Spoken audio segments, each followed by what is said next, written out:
83 to 120 begins the 7th juz with the verses about a group of Christians who accepted the truth of Islam. These verses are then followed by legislation around oaths, prohibition of alcohol, gambling, divining arrows, laws of hunting in the state of Ihram, hunting for seafood, the sanctity of Kaaba and the sacred months, ending the list with the rulings of making a will, concluding the passage with a description of a scene from the hereafter, referencing Isa alayhi salam and all the miracles that were granted to him, including his dua for the miracle of a table spread. Ma'idah, ending the passage with a question to Isa alayhi salam in 116, did you say to the people, take me and my mother as God? Isa alayhi salam denies the blasphemy that is referenced in 117, with the last verse 120 declaring the ownership of Allah subhanahu wa ta'ala over the dominions. The second passage, 1 to 66 of An'am, starts off with praising Allah subhanahu wa ta'ala and the truth of His existence by mentioning the creation of the skies and the earth, night and day, creation of man, then describing the opposition of the disbelievers, giving them warnings by reminding them of the fate of earlier disbelieving communities. 12 onwards, Allah subhanahu wa ta'ala gives numerous instruction to the Prophet to challenge the corrupt beliefs of idol worship, asking questions such as, who has the ownership of the skies and the heavens? Who is the protector? Who is the provider, Ar-Razzaq, taking us to verse 25 to 31, where we have two contrasting scenes.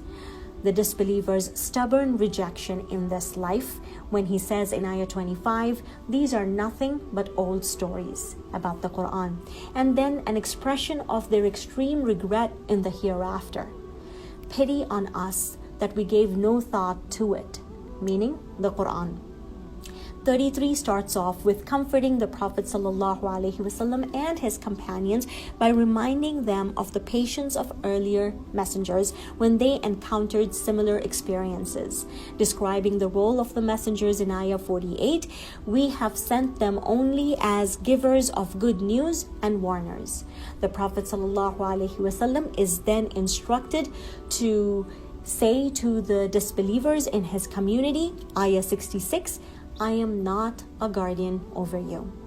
To give further comfort to the Prophet ﷺ, 74 to 110 contains within it the story of Ibrahim alayhi salam in order to highlight the concept of Tawheed, with 84, 85, 86 giving references of 17 other prophets to remind the believers and the Prophet that every prophet encountered two types of people in their community,